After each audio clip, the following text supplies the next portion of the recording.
gente possa, Deus, colocar nossas vidas práticas, ó Pai. Muito obrigado pela vida de cada um aqui que está participando. Peço pelas famílias de cada um, Deus, que o Senhor esteja abençoando, iluminando, Deus, nesses dias de dificuldade que estamos tendo, ó Pai. Esses dias de confinamento, isolamento. Ó Deus, tenha misericórdia, ó Pai. Os relacionamentos que ficam com dificuldades, Pai. Relacionamentos dentro de casa, que às vezes ficam tão desgastados, ó Pai. Haja nos nossos corações, eu te peço, Pai. Fique conosco durante essa manhã, eu te peço, Pai, no nome de Jesus, nosso Senhor, nosso Salvador. Amém. Amém. Amém. Obrigado, viu, Vinícius? Irmãos queridos, eu vou compartilhar aqui a tela para a gente poder começar. Um apanho desse negócio, né? Então, a gente tem que clicar na tela para compartilhar, que senão não funciona. Vamos ver se vai dar certo agora. Acho que está entrando aí, né, gente? Sim. Beleza. Obrigado.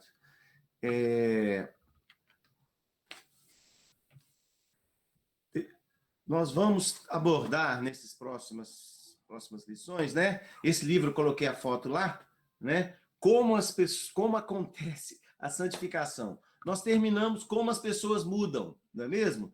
E vocês vão se lembrar que os dois autores foram colegas num curso com o pastor David Powlison. Eu comentei isso algumas vezes, acho que vocês vão lembrar disso.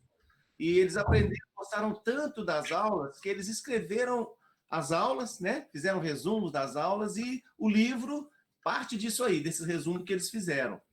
E nós terminamos o conteúdo do Como as Pessoas Mudam agora, né? Terminamos na aula passada, ou antepassada, e conversando com a direção da Escola Dominical, nós achamos, Edman, Betts, Maris e eu, que seria muito proveitoso para nós aprendemos agora com o professor deles. Esse livro aqui é um livro pequeno, mas muito, muito, muito edificante sobre esse mesmo assunto. Ele desenvolve, né, alguns aspectos muito importantes, agora falando de como essa santificação ocorre, tá? E numa abordagem um pouquinho diferente, mas no mesmo viés que a gente tinha no livro anterior, Como as Pessoas Mudam. Então, conversando com o Marco, Paiva, conversando com o reverendo Raimundo, nós decidimos usar esse conteúdo para a gente estudar até o final desse ano. E é muito edificante, gente, ser conduzido aí pela orientação desse pastor nesse assunto que é tão relevante para a nossa vida, né? Sem dúvida que está no centro da vida cristã, né? A nossa santificação é o alvo de Deus para nós, né? E então nós vamos abordar esse assunto, tá? Eu não sei quantos conhecem o livro, eu vi a Jaqueline dando um sorriso ali, capaz dela conhecer, né, Jaqueline? Conhece? Tá sem um som, Jaqueline? Você tá sem o som. Graças a Deus, esse eu vou ter, viu? Eu já havia comprado, só que eu não, porque eu comecei com Exercita-te na Piedade, do Jerry Bridges. Mas esse é um que já está aqui. Tá na fila aí, né? Uhum. Eu vou começar, é bom que eu já começo a ler. Pois é, o Edman também solicitou, tá, gente? A compra, né, Edman? Me parece que essa semana agora, que nós começamos hoje, deve previsto de chegar, ok? E aí a gente pode tentar uma maneira de todos terem o livro aí, né, Edman? Esse negócio da pandemia e tal, mas o Edman tá sem som, você quer falar aí? Vou visitar um por um entregando. Nossa, que maravilha! Isso é bom para entrar de greve, né? Ele mesmo. Vamos melhorar com esse correio de greve aí, viu? Jóia. Mas, gente, voltando então à questão, né? O livro, como eu falei, né? Como acontece a santificação do pastor David Powlison. Ele faleceu, se não me engano, ano passado, né? Mas até o ano passado, aí continua sendo. Ele era, vamos dizer assim, a principal referência que a gente tinha, né? Viva dessa linha do aconselhamento bíblico. Cuidado, hein, Demar? Hã? Cuidado, hein? O pastor ontem matou um pastor lá que não estava vivo ainda, hein? Não, esse aqui morreu mesmo. Esse morreu mesmo. Foi noticiado, né? Foi noticiado. É mesmo, né? No meio da coisa lá, era o que foi jogador de futebol, né, Edmar? esquerdinha. Achou que ele tinha morrido, mas não tinha morrido, não.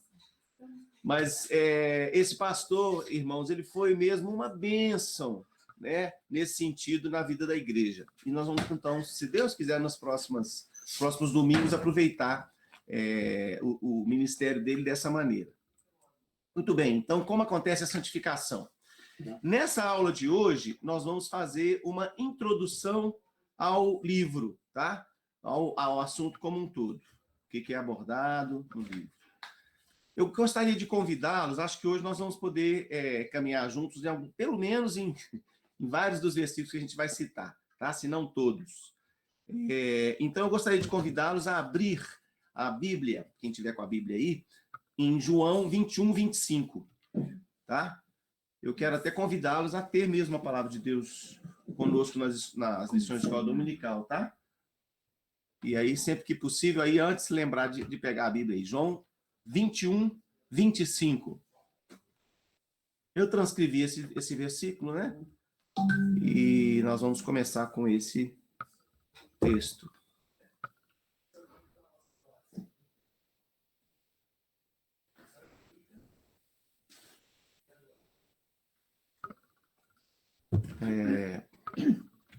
Podemos ler, então? Vou pedir ao... Deixa eu ver quem está com a Bíblia. Marcelo está com a Bíblia aí, não está, Marcelo?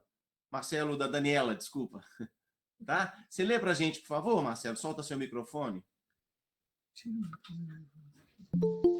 Há, porém, ainda muitas outras coisas que Jesus fez. Se todas elas fossem relatadas uma por uma, creio eu que nem no mundo inteiro caberiam os livros que seriam escritos. Isso. Esse texto, irmãos, é muito impactante, não é?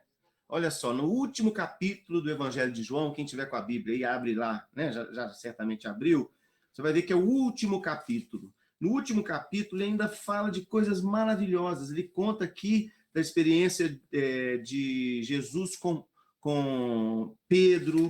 Não sei se os irmãos lembram, né? Pedro, tu me amas. Que é um texto assim que fala tanto ao meu coração, né? Impactante demais. Tem uma música linda que o João Alexandre canta, né? Que é do Stênio Márcios, né? Fala assim, vou pescar, né? E ele termina, tu sabes todas as coisas, tu sabes do meu amor por ti. Não sei quantos conhecem, é linda a música. Depois, se quiserem procurar na internet aí, Vou Pescar, do Stênio Márcios. A música é linda, falando dessa passagem maravilhosa da palavra de Deus. Mas ele, depois de contar, né, em João, a gente tem, de uma maneira tão impactante, registros de encontros de Jesus com as pessoas. No final, ele fala isso, olha, há, porém, ainda muitas outras coisas que Jesus fez. Se todas elas fossem relatadas, uma por uma, creio eu que nem no mundo inteiro caberiam os livros que seriam escritos. Que coisa, né? E aí isso nos leva a pensar, o que diriam esses livros que não caberiam no mundo inteiro? Que tipos de coisas haveriam nesses livros, né? Os tipos de coisas são os mesmos tipos de coisas que foram escritas, não é, irmãos? E aqui, se a gente pegar o texto, não, aqui ele não fala não, mas no capítulo anterior, João fala. João, assim. no capítulo 20, fala assim, ó. Na verdade, aí eu estou falando João 20, 30. Na verdade, fez Jesus diante dos discípulos muitos outros sinais que não estão escritos nesse livro. Estes, porém, foram registrados para que creais que Jesus é o Cristo, o Filho de Deus, e para que, crendo, tenhais vida em seu nome. Então, seriam escritas os mesmos tipos de coisas que nos levariam a ter vida no nome de Jesus, crendo pela fé, não é mesmo? E agora, o que esses livros, então, diriam? Olha, o Evangelho de João, ele nos traz uma série de cenas que foram selecionadas de encontros de Jesus com seguidores. Alguém consegue se lembrar aí de um encontro de Jesus com alguém que o seguia? Por exemplo, depois que ele ressuscitou, acabei de citar um, né? Com Pedro e os outros pescadores ali, dos outros discípulos. Com oponentes. Quem se lembra de um encontro de Jesus com um oponente? Vamos puxar da memória aí. Pode abrir o microfone. Com Paulo? O apóstolo Paulo, né? Em João ele não fala, né? Mas em João, quem se lembra aqui? Mas tudo bem, né? Jesus teve um encontro com Paulo, né? Como que um fora de tempo. Alguém Paulo se falou? diz como o principal oponente até de Jesus, né? E Jesus tocou a vida de Paulo e ele se tornou, né, uma bênção, um servo de Deus que viveu, né, por Jesus. Os fariseus, né? E escribas, alguns creram e foram transformados. Nicodemos, a Bíblia não relata em João, né, mas fala do encontro de Jesus com o jovem rico, né? E um Isso. pobre, completamente pobre. Quem que a gente pode lembrar aí? Alguém quer falar? A viúva pobre. Isso. Acho que o Wesley ia falar ali, Wesley? Não. Não, é porque ele pôs a mão no coisa, achei que ele ia dizer.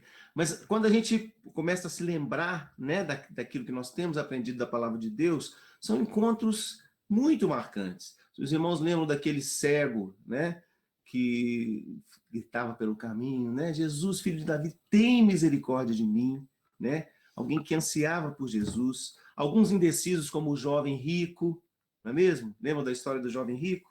O que eu preciso fazer para ter a vida eterna? Aí Jesus, o que a lei fala? Aí ele fala, né? E tem seguido tudo. Aí Jesus fala, olha, vende tudo, dá aos pobres, né? E siga-me. Lembram dessa passagem? Inquiridores, né? Pessoas que vieram fazer perguntas difíceis para Jesus, que às vezes queriam pegar Jesus nas perguntas que faziam, não é mesmo?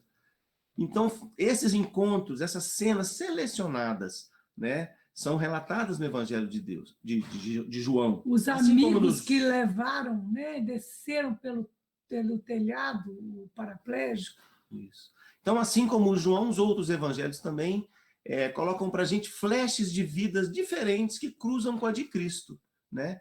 E nessa interação de Jesus com as pessoas, nós aprendemos de Jesus. Nós não aprendemos a vontade de Deus expressa na vida de Jesus de maneira isolada, mas exatamente na sua interação com as pessoas. Os incontáveis livros, então, contariam sobre as inumeráveis, né, as inumeráveis oportunidades de encontro pessoal, né, ou de encontros pessoais de Jesus, não é mesmo? Mas olha só, João ali estava escrevendo, ele certamente estava pensando no quê? Olha, tem muita coisa que eu presenciei que não está escrita, não é mesmo? Tem muita coisa que eu não presenciei, nem tive perto, não sou testemunha ocular, que Jesus fez maravilhosa, que não está escrito. Não é mesmo? E a gente poderia continuar. Olha, tem coisa que aconteceu depois, né, de quando Jesus ressuscitou, que ele, pela ação do Espírito, realizou, que não está escrito. Não é mesmo? Acho que foi o Rodrigo que citou aí o encontro de Jesus com Paulo, não é mesmo? Foi depois do Evangelho de João, né, relatado lá em Atos. Coisa maravilhosa, essa está escrita, né? Mas imagina quantos encontros, quantas ações de Deus pela ação do Espírito na vida das pessoas que não estão registradas. Certo? Tanto de Jesus pré-encarnado quanto pós-ressuscitado e glorificado, né?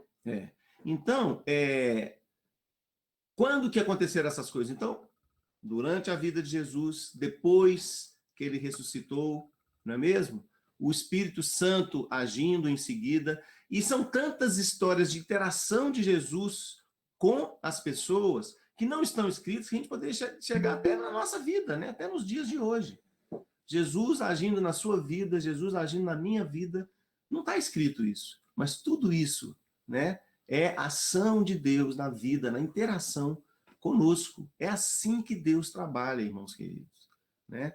E é claro, né, não está registrado, não é um registro inspirado, mas como que nós somos tocados, e hoje Deus usa isso, né, pelo testemunho de Deus trabalhando na vida, na nossa vida e na vida daqueles que estão ao nosso redor, não é mesmo? Ontem nós tivemos um exemplo Impactante. Muito forte disso, não foi? A vida do pastor Perrin e da Carlota. Eu me lembro porque na época do acidente deles eu era criança ainda. Então eu me lembro ali na entradinha, na porta da igreja, a Carlota com ele, né? E ela, a família da Carlota, é amiga da família dos meus pais, porque, se não me engano, a mãe da Carlota, não sei, ela não deve ser viva ainda, mas ela morava em Presidente Soares, né, de Jequitibá, onde tem um colégio evangélico. Meus pais se conheceram nesse colégio, estudaram lá muito tempo, e a família acabou ficando muito amiga. Tal. Então, quando houve o acidente, foi muito impactante para nós. Então, imagine, nesse tempo todo, 49 anos atrás, né, porque o acidente foi há 49 anos atrás, eu já fui impactado como criança pelo fato. Né? Eu me lembro do papai comentando com a mamãe. A irmã da o que dona aconteceu. Carlota, ele chamava de tia. Exato. Uma irmã dela era tão amiga da minha mãe, morou na República, né, na época, e a gente chamava ela de tia Jane. Então, irmãos, é uma história que impactou a minha vida desde criancinha ali, né? E como foi importante ver Deus cuidando, Deus fazendo um milagre ali na vida deles e moldando o seu coração, né? O testemunho dele foi muito impactante, né, irmãos? Imagine quando eles se casaram. Muito novos, né, Idemar? Oi? Dois muito novos, né? Exatamente. Eles eram um casal muito bonito. Sabe aquele casal bonito, assim, que você fala, nossa, que casal, né? Ildemar Neto e Patrícia. Esse casal aí é bonito pra caramba. Imagina, com 1 ano de casado, a esposa quase falece, depois quase fica tetraplégica, totalmente, né? E Deus a recupera, e aí eles vão lutando com todas aquelas dificuldades, a vida, e muitos daqueles sonhos, daqueles planos que eles tinham traçados não eram os planos de Deus. Mas nós sabemos que a vontade de Deus é boa, agradável e perfeita. E a gente vê isso na vida deles, porque como eles falaram, né? Além de todas as alegrias, bênçãos inumeráveis que Deus deu para eles nessa vida, o propósito maior de Deus é a eternidade. Né? É nos moldar para sermos conformes à imagem de Cristo. Então, irmãos, nós não podemos esquecer disso. Quando nós estivermos passando por dificuldades, né? E olhando a nossa vida, virmos essas dificuldades, como, né, tantas vezes a gente tem aprendido com a palavra de Deus, né? Nós devemos correr para Deus, devemos ir para o colo de Deus e pedir a Ele o sustento, né? A condição espiritual para enfrentar as dificuldades, né, com bom ânimo, porque o Senhor Jesus venceu o mundo e Ele está fazendo uma obra no nosso coração em cada situação que Ele coloca na nossa vida. Nós não estamos sozinhos, nós não estamos no meio de uma surpresa de Deus. Né? Deus tem um plano perfeito para a nossa vida.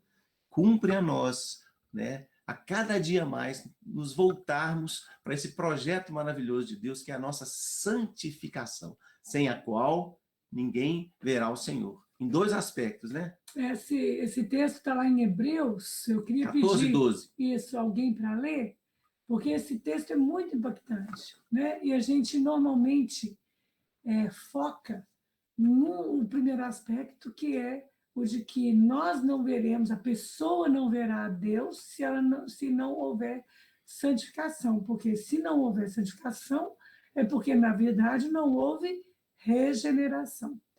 Mas existe um outro foco que nós vimos também numa pregação, não me lembro o pastor, mas que ele apresenta o seguinte: o mundo também não verá o Deus da nossa salvação, porque a Bíblia fala que nós somos a imagem de Deus, né?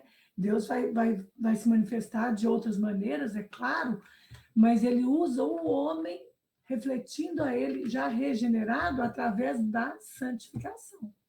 Marice, e eu não sei quem foi, se foi o apóstolo Paulo, mas tem uma passagem da Bíblia que fala que nós somos cartas vivas, né? Isso. Exato, apóstolo Paulo, isso mesmo, apóstolo cartas vivas, né? Escritas nos corações. É isso mesmo. Então, irmãos, como é importante nós termos isso em mente, queridos, porque se a gente perde essa clareza, não é? As lutas, as dificuldades, né, que Jesus falou, olha, a minha paz, né, deixe-vos a minha paz.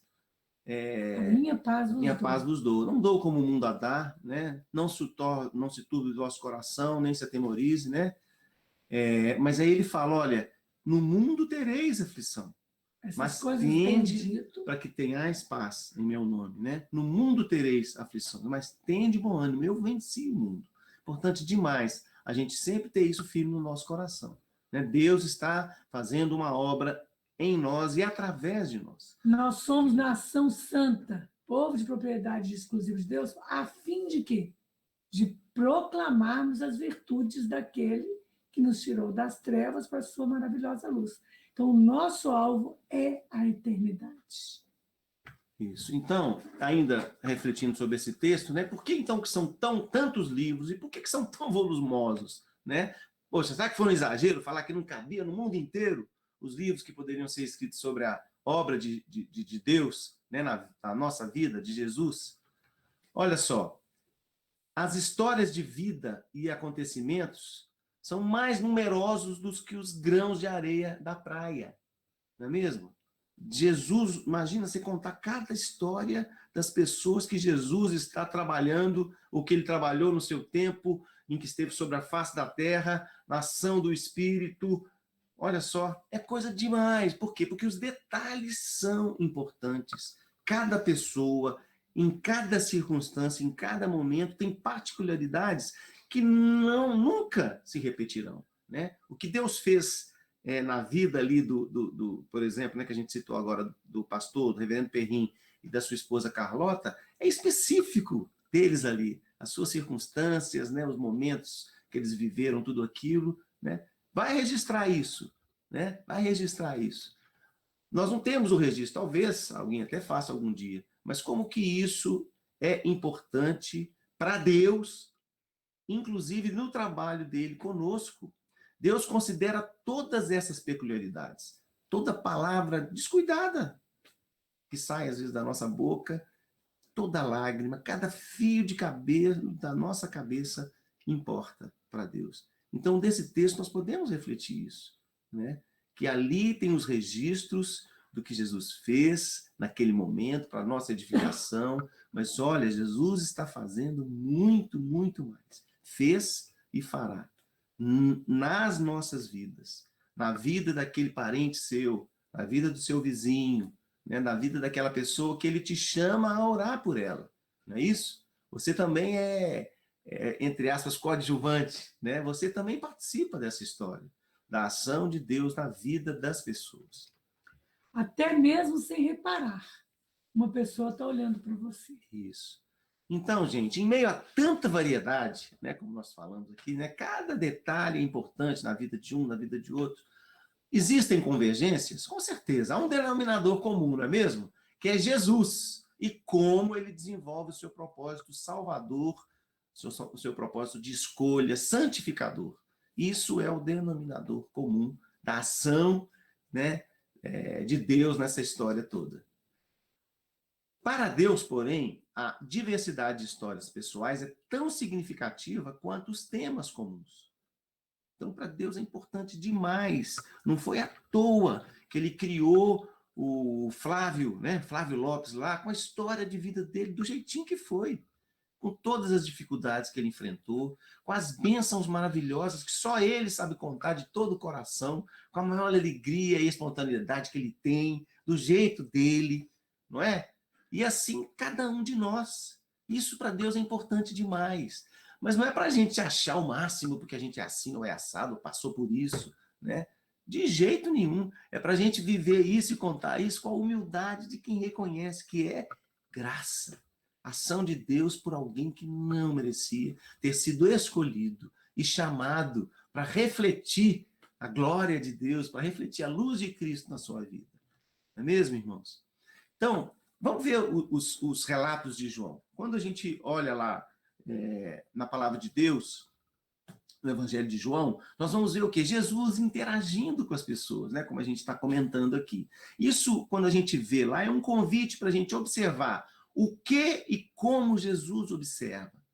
Não é mesmo? Vocês lembram quando ele estava sentado no templo, por exemplo? Não é mesmo? E chegou aquela mulher para colocar as moedinhas. Lembram? Viúva pobre. A viúva pobre, que colocou lá, ela deu mais do que todos os outros, porque ela deu, não do que sobrava, mas ela deu tudo o que ela tinha. Olha só que coisa maravilhosa. Nós somos chamados a observar e ver o que Jesus vê, dar valor ao que de fato tem valor. Nós somos também convidados a ouvir as perguntas, a ouvir as respostas de Jesus e aprender como ele avalia as pessoas, não é mesmo? Pelas perguntas que ele fazia, pelas respostas que ele recebia, ele avaliava as pessoas, né? Ele fazia um diagnóstico do coração, né? Ele não via superficialmente. Jesus, quando olhava, ele olhava no coração. Imagina, gente, uma pessoa assim, hein?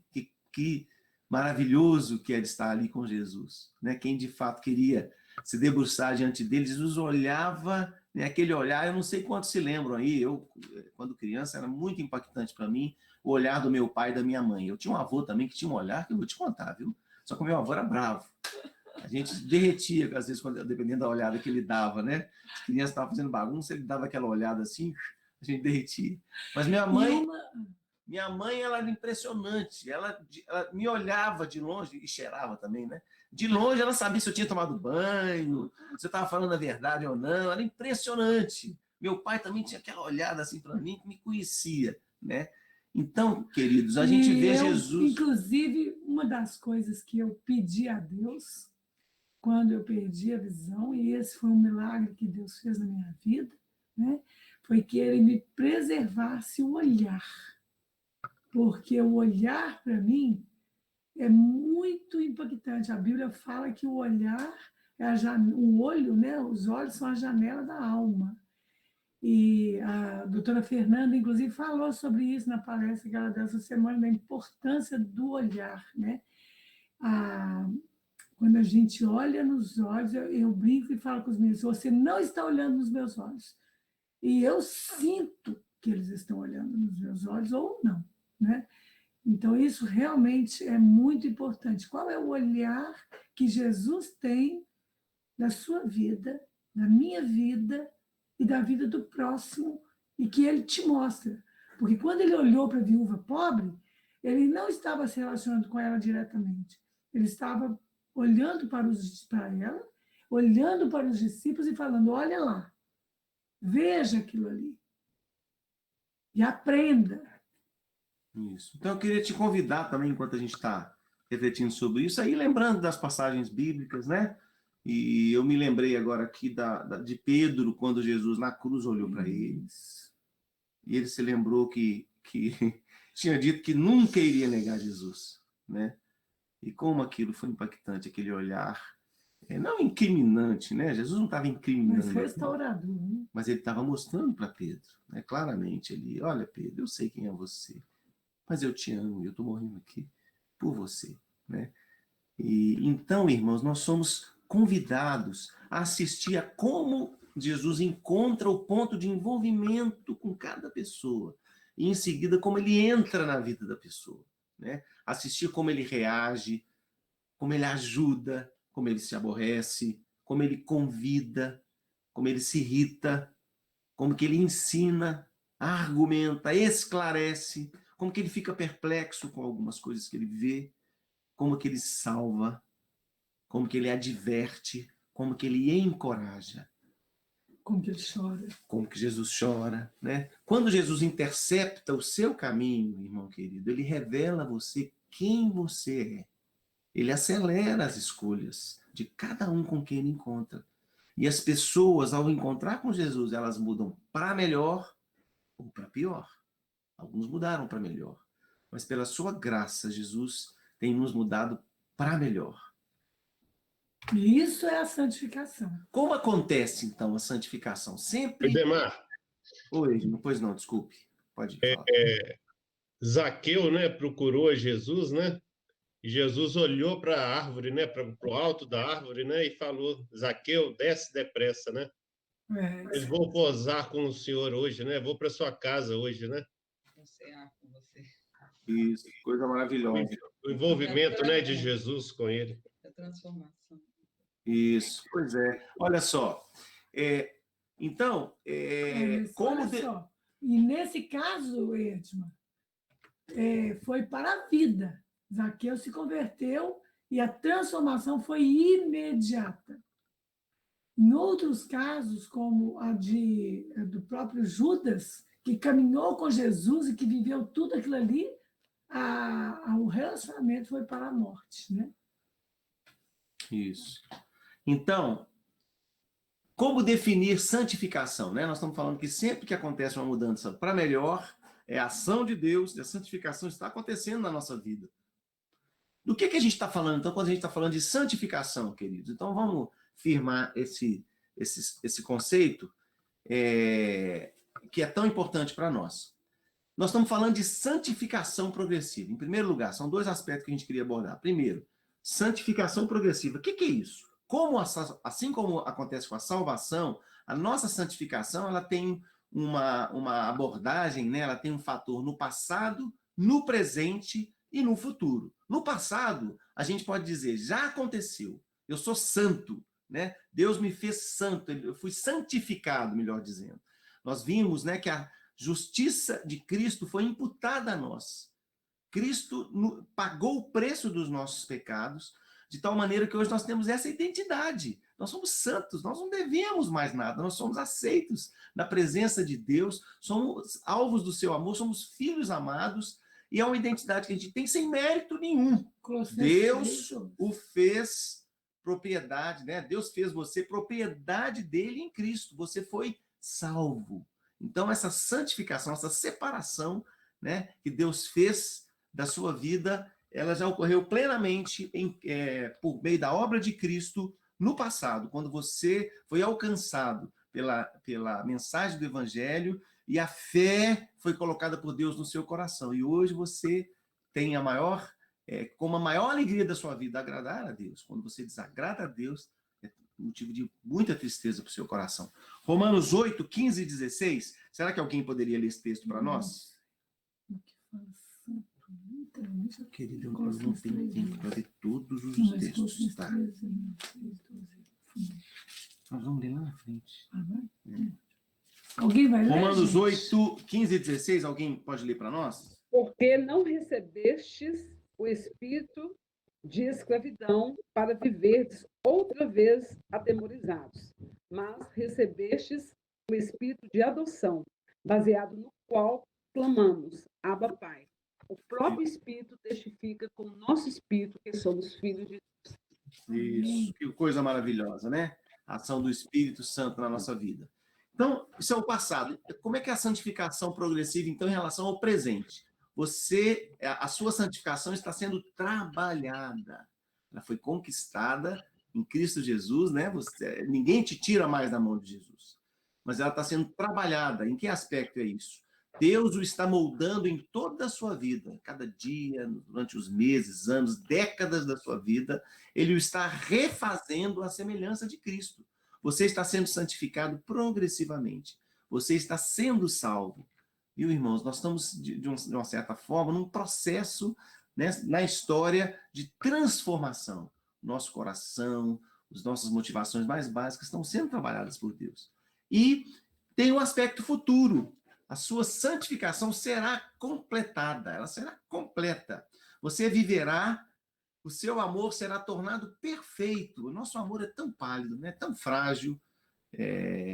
A gente perde tanta oportunidade no nosso compromisso com Deus, no nosso compromisso uns com os outros, mas Deus está nos moldando para que o nosso amor seja perfeito. Nós veremos a face do Senhor quando Ele completar a obra. E você participará da sua glória, você será salvo. Então, Filipenses 1:6 e Hebreus 12:14. Filipenses 1:6, a gente sabe de cor, vocês lembram? A nossa Estou turma plenamente decorou, certo de que aquele que começou a boa obra em vós há de completá-la até o dia de Cristo Jesus. E o Hebreus 12:14 foi o texto que a Marise citou para nós, né, Marise? Seguir a paz com todos e a santificação, sem a qual ninguém verá o Senhor. Então, queridos, olha, o nosso foco que a gente vai estudar, né, durante esses domingos, se Deus quiser, é o presente, a santificação no presente. Mas a gente não pode perder de vista definitivamente de que a nossa santificação no presente, né, que é o que Deus está fazendo em nós, apoia-se naquilo que ele fez no passado e nos leva àquilo que ele fará no futuro.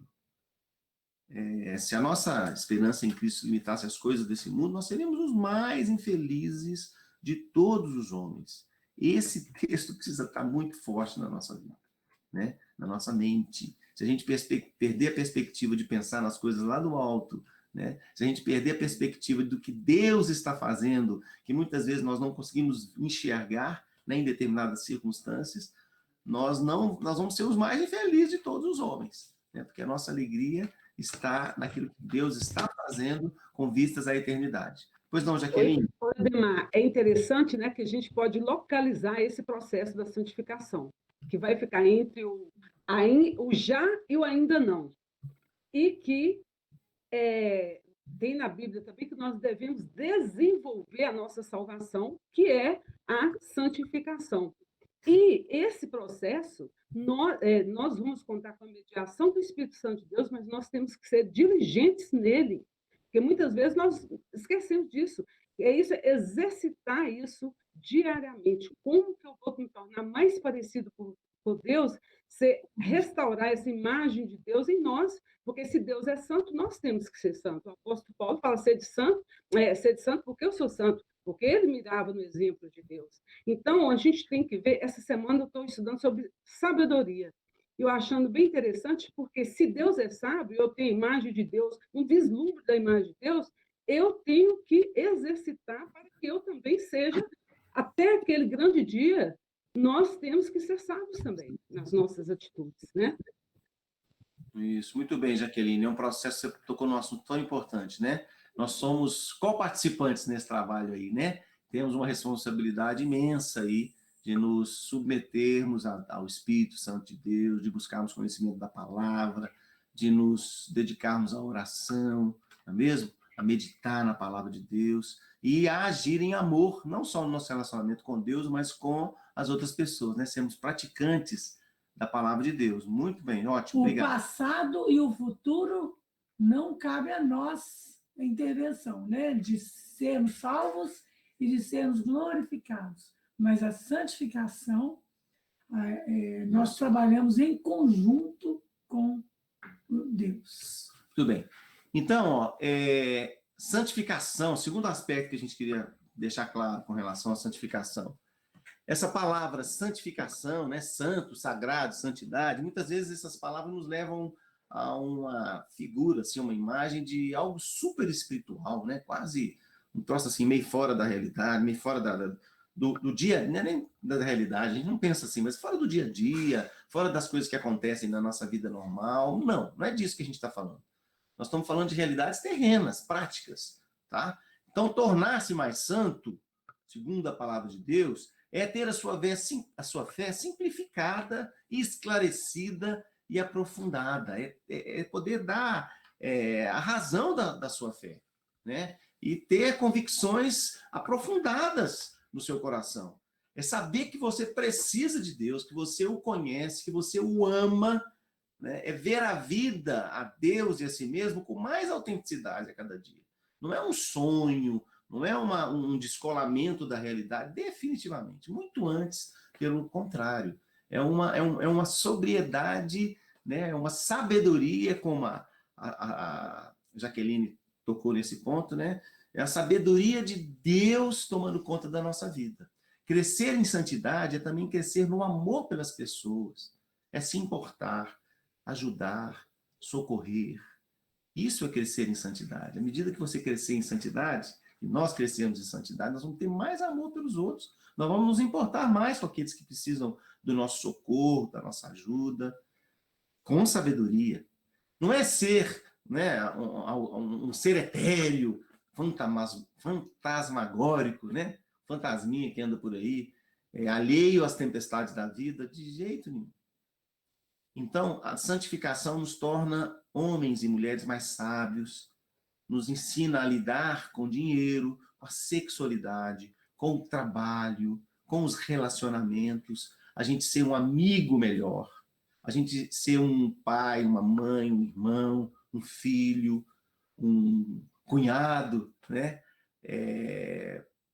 Um primo melhor, segundo o critério de Deus.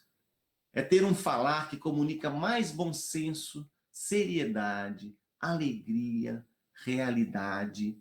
É estar aprendendo a orar honestamente, trazendo quem Deus realmente é para a realidade das necessidades humanas. Vocês lembram quando a gente abordou algum tempo atrás sobre um pastor falando das reuniões de oração, que ele estava começando a ficar, né, incomodado com as orações, que ele achava tão longe daquilo que precisava ser uma reunião de oração, né? Era só uma listinha de pedidos ali e tal. Não que a gente não deva pedir, a gente deve pedir, abrir o coração, aquilo que nos anseia, colocar diante de Deus. Estou preocupado com a minha irmã, com o meu vizinho, vou fazer uma cirurgia semana que vem, eu estou com um problema com o meu menino e tal. Mas lembram que ele falava sobre a importância da gente pedir a Deus, como Paulo pede lá em Colossenses, no capítulo 1, não sei se os irmãos se lembram, nós vamos ler o texto ao final, né, no capítulo 1, versículo 9 em diante, né, pedindo de fato que Deus vá fazendo essa obra no nosso coração, né, que as nossas orações sejam assim. Isso é santificação. É crescer em santidade, tá? Não é um falar sussurrando, aquela voz santa, né? Ou mesmo até citar a Bíblia, cada frase que você fala um texto bíblico. É lógico, é ótimo memorizar a palavra de Deus e falar a palavra de Deus no momento certo, mas não, é mais do que isso. Não é ter uma carinha de anjo, né? É viver com a esperança mais lúcida. Romanos 15, 13, enquanto alguém procura aí, por favor, eu vou continuar, mas se alguém puder procurar para falar para nós, Romanos 15, 13, tá? Viver com essa esperança lúcida, firme, que é obra de Deus em nossas vidas. Se alguém tiver achado, pode ler para nós. E o Deus da esperança vos encha de todo gozo. Esperança vos... Adriana, deixa a Beth acabar esse, você fala para a gente depois Isaías 26, tá? Beth, termina então. De novo, por favor. Vamos lá. E o Deus da esperança vos encha de todo gozo e paz no vosso crer, para que sejais ricos de esperança no poder do Espírito Santo. Gente, esse texto é maravilhoso, não é mesmo? Não é à toa que tinha 2 pessoas lendo aí, porque merece a gente ler 500 vezes e memorizar, né? E o Deus da esperança vos encha de todo gozo e paz no vosso crer, para que sejais ricos de esperança no poder do Espírito Santo. Não é isso, Beth? Então, irmãos, que coisa maravilhosa. Que é uma oração mais maravilhosa que essa, difícil, né?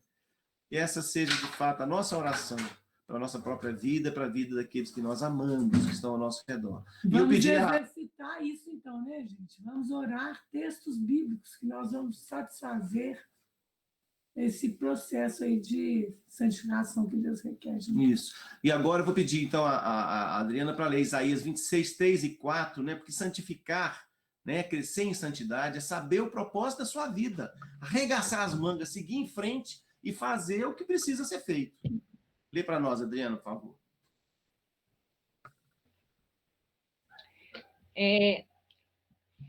Tu, Senhor, conservarás em perfeita paz aquele cujo propósito é firme, porque ele confia em ti. Confiai no Senhor perpetuamente, porque o Senhor Deus é uma rocha eterna.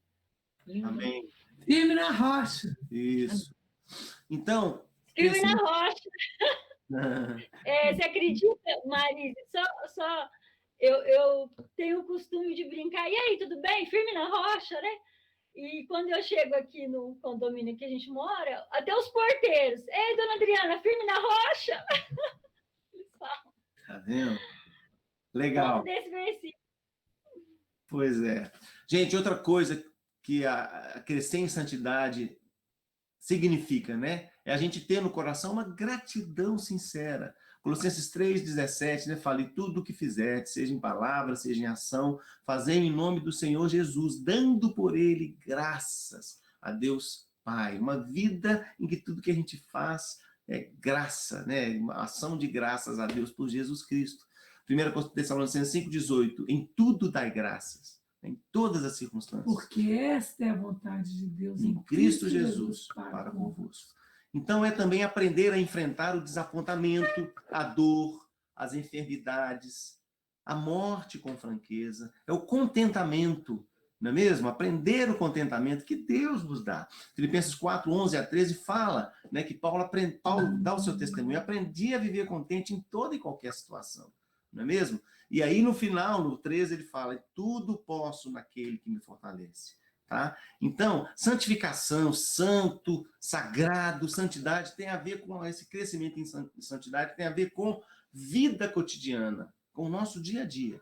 E não há nada mais prático do que viver com amor, com alegria e com propósitos sempre crescentes. Nada é mais útil e revelador que amadurecer em sabedoria, em esperança e em fé. Então, irmãos, é uma coisa que Deus quer que a gente busque mesmo, como a Jaqueline frisou, acho que mais alguém frisou também. Nós temos que ser ativos nesse processo, devemos buscar de todo o coração. Nós precisamos ansiar por aquilo que Deus quer que a gente anseie, que é a nossa santificação.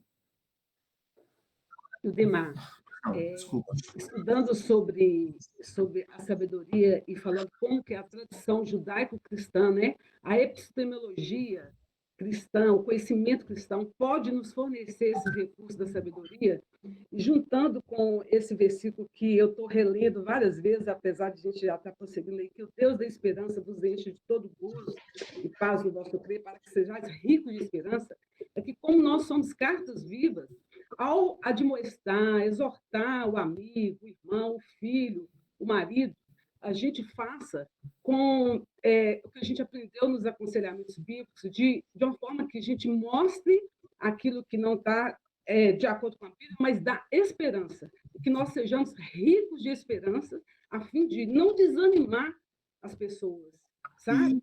Quando fala da admoestação, usa um verbo também, um versículo, eu não estou me lembrando agora, acautelai-vos, para que nós não cheguemos com a pessoa com a marreta de 5, 10 quilos, falando, mostrando o erro, porque a pedagogia de Jesus era o quê?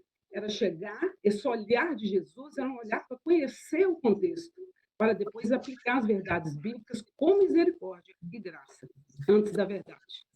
2 Timóteo 2, 22, 2 Timóteo 2, 24 a 26, é esse texto que você está se referindo, que a gente repreenda com brandura. Isso. Idemar, essa questão de nós nos posicionarmos, né, diante daquilo que Deus tem nos apresentado, porque a gente viu aquele versículo, é Deus quem efetua em nós o querer e o realizar, né? Então, ele coloca nos adverte, coloca no nosso coração a sua vontade. Então, ele já está colocando em nós o querer, né? E ele efetua também em nós o realizar. Nessa hora aí, igual você está falando, né? Nós participamos disso aí, né? A Marise realçou bem isso aí também. E eu queria dar um exemplo prático de vida, que é o seguinte: nós que somos mais velhos, vivemos uma época em que não era necessário usar cinto de segurança, e outra época em que é obrigatório usar cinto de segurança. Então, nós tivemos que nos reeducar, né? E comigo foi muito difícil. E chegou um momento que eu tive que fazer um propósito comigo mesmo, perante Deus e perante a Beth, assim, olha, eu vou colocar o cinto, seja o que for. Se eu tiver com vontade de não colocar, eu vou colocar. Se eu esqueci, estou entrando no portão, antes de entrar no portão, no prédio, eu vou colocar, vou entrar de cinto. Então, assim, eu tive que seguir esse propósito para eu aprender a usar o cinto, sabe? Porque eu não usava o cinto de jeito nenhum. Foi uma luta. A diligência em ação aí, foi a diligência em ação, é isso que eu falo. A mudança existe uma certa diligência da gente, muita. Então, assim, outros aspectos, né? Por exemplo, nós temos que fazer um propósito firme de dizer só a verdade, de não falar meia verdade, de não falar mentira, né? De não omitir. De não omitir também, Não, porque mentira também. a omissão fica como uma mentira, né? Então, assim, tem vários aspectos práticos na nossa vida que a gente enxerga, né? E que se a gente vai permitindo um propósito novo, outros vão aparecer e a gente tem a oportunidade de ir crescendo na graça, crendo que Deus que vai efetuar em nós isso. Deixa eu Tudo voltar bem. só um pouquinho Pois não, de segurança aqui, rapidinho. O Esma foi falando, então eu vou pôr o propósito de não sair do portão da garagem. Eu falava com ele assim, não, o seu propósito tem que ser, entrou no carro, sentou, antes de pôr a chave na ignição, passar o cinto de segurança. Você não se dá o direito nem de ligar a chave, porque se você ligar a chave, é perigoso você sair com o carro sem o cinto. Então, a gente tem que tomar cuidado com o pouquinho que a gente dá de permissão para a gente fazer determinadas coisas, sabe? O nosso padrão ele tem que ser alto. É lógico que é devagar, mas quando a gente se permite pequenas coisas, a gente está abrindo uma brecha para permitir coisas maiores. Isso. Inclusive, Bé, Oi, fala. Ô, Marcelo, não deu para ouvir. Não, o exemplo é o Flávio, que está de cinto, bonitinho. Pois é, um exemplo ilustrado. Flávio, você está sempre aí, hein? Parabéns, viu, Flávio? agora, Eu, gente, tô- eu queria... eu cortei o Flavinho para a gente fazer um exercício físico. Estava no meio, eu falei assim, mas eu não vou perder essa reunião, não. E o que o Esma falou, em João 8:32, né, já nos diz isso, e conhecereis a verdade vos libertará. Então, cada vez mais nós falamos a verdade, nós vamos ser libertos das coisas erradas, das mentiras, e tantas coisas mais, né? Muito bem, muito bem. E aí, Pode falar. o que eu queria comentar é o seguinte, que se a gente estabelece um alvo que Deus requer de nós, que é sermos santos, nós temos de reconhecer que quem vai nos capacitar é Ele, o que o Esmo falou, né? Na semana que vem eu falo um pouquinho de um outro exemplo por causa do nosso horário. Isso. Irmãos, nós estamos um pouco apertados aqui por causa do horário mesmo, mas nós estamos terminando. Então, Jesus nunca ministra a nós, ao nos encontrar, de uma forma mecânica, queridos. Né? As pessoas e as circunstâncias não são clones, né? Fica repetindo a mesma coisa e tal.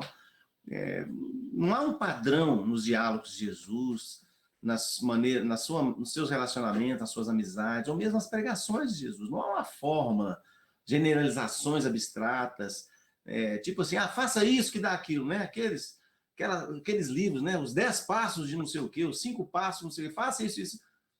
Não é esse o foco. Em especial, inclusive, porque Deus quer relacionamento com a gente. Deus não quer nos dar uma fórmula e falar, sai para lá e vai resolver sua vida. Não é isso, não. Deus quer exatamente esse relacionamento de amor conosco. Ele vai nos ensinando, nos instruindo, trabalhando conosco. Cada um de nós é muito especial para Deus, nesse relacionamento. Por isso que seriam inúmeros livros. Não caberia, né? Na Terra toda. Então, Jesus se envolve com cada pessoa e situação de maneira personalizada.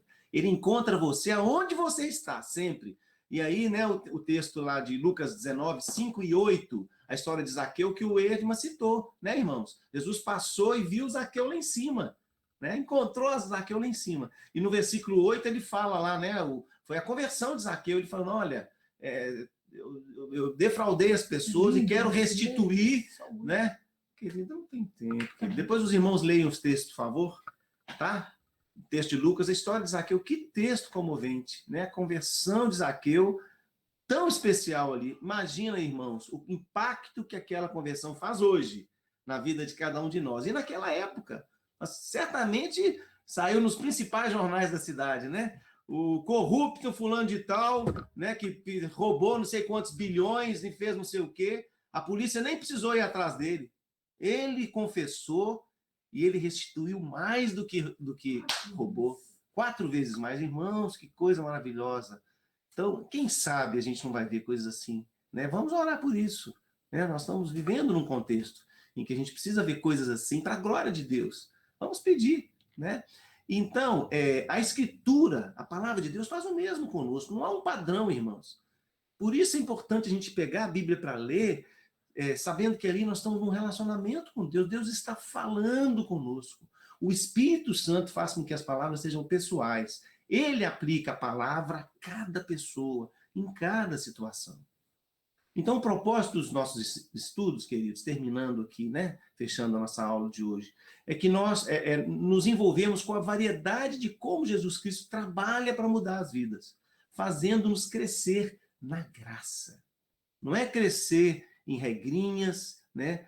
Qualquer hábito, bom hábito que a gente põe para a nossa vida, como, por exemplo, usar o cinto, é um reflexo de amor. Eu quero cuidar bem de mim, eu quero cuidar dos outros, eu quero refletir responsabilidade, quero dar um testemunho de alguém que vive para a glória de Deus, mas não como se eu tivesse que fazer isso ou aquilo para alcançar alguma coisa de Deus, porque como nós vimos, a santificação, né, já foi alcançada por Cristo, e eu não posso acrescentar nada ao trabalho de Jesus, né? Não posso depender de mim, mas olha, eu não posso também deixar de responder constrangido por tanto amor, com um comportamento que glorifique ao meu Deus, não é mesmo? Então é uma bênção quando a gente alcança, por exemplo, essa vitória do Edma e do cinto, né? Que a gente consegue botar um propósito firme e a gente vê o Espírito Santo nos ajudando, porque isso brilha a luz de Cristo, né? Quando alguém vê, por exemplo, o Flávio lá sendo responsável, colocando o cinto e tal, ele vê, ó, esse cara leva a sério as coisas, né? Imagina se ele fosse um cara despreocupado com isso e tal, pode ser que ele dê mau testemunho,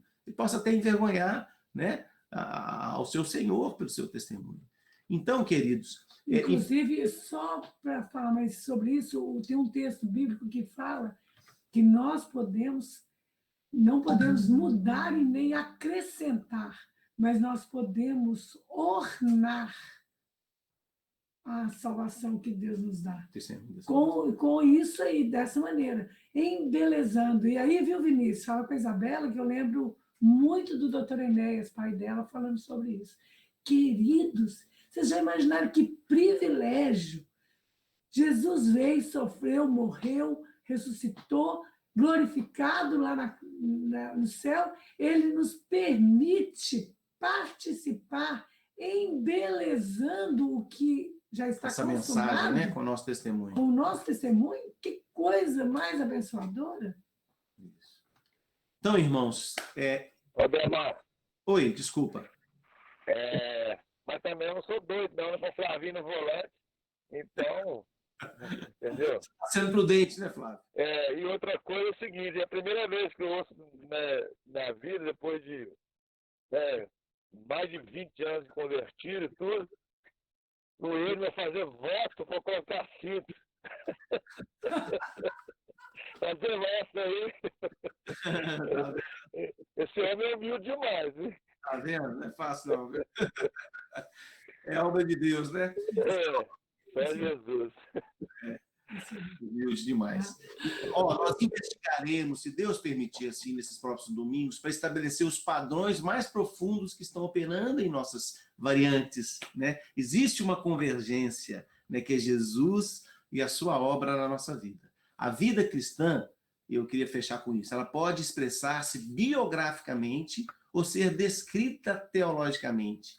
Essas duas facetas, né, da expressão da vida cristã, elas andam de mãos dadas. Está na Bíblia, é assim. A gente tem a combinação de histórias e de interpretação, não é mesmo? Então, a gente aprende ali com o que aconteceu, fatos no Velho Testamento, no Novo Testamento, que são descritos para a nossa edificação. E nós temos também, especialmente em cartas, não é mesmo? Ou nos próprios livros, interpretações, explicações teológicas para o nosso crescimento espiritual, falando da vida cristã, não é?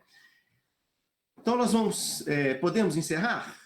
Não sei se alguém ainda quer fazer algum comentário, senão nós vamos encerrar. Eu gostaria que a gente encerrasse com esses dois textos. Colossenses 1, de 9 a 11, que eu já tinha separado aqui, eu vou ler para nós. O 3:12. Colossenses 1, de 9 a 11. Eu esqueci do 3:12, né? Deixa eu ler o 3:12. Revesti-vos, pois, como eleitos de Deus, santos e amados, de ternos afetos de misericórdia, de bondade, de humildade, de mansidão, de longanimidade, eleitos de Deus, santos e amados. Tá? Colossenses 1, 9 a 11, diz assim a palavra de Deus. Por essa razão também nós, desde o dia em que ouvimos, não cessamos de orar por vós e de pedir que transbordeis de pleno conhecimento da sua vontade, em toda sabedoria e entendimento espiritual, a fim de viverdes de modo digno do Senhor, para o seu inteiro agrado, frutificando em toda boa obra e crescendo no pleno conhecimento de Deus, sendo fortalecidos com todo o poder, segundo a força da sua glória, em toda perseverança e longanimidade, com alegria. E o 12, eu esqueci de citar ali, dando graças a Deus, que vos fez idôneos à parte que vos cabe da herança dos santos na luz. Amém. A herança dos santos, gente. Na luz. 2 Pedro 3,18. Antes crescei na graça e no conhecimento de nosso Senhor e Salvador Jesus Cristo. A ele seja a glória, tanto agora como no dia eterno. Amém. 2 Pedro 3,18. Queridos, que Deus aplique a sua palavra ao nosso coração. Eu convido os irmãos mais uma vez, né, a aproveitar esse domingo, reler alguns textos bíblicos, né? A gente citou vários textos aqui, e meditarem sobre esse trabalho maravilhoso que Deus nos chama a fazer com ele, que é a nossa santificação. Né? Idemar. Cada dia mais próximos de Jesus. Tá? Idemar. Pois não. Acho que cada um de nós pode pensar sobre aquelas áreas, né, que Deus tem despertado, né, na sua vida, né, para permitir mudanças, né, no seu viver, né?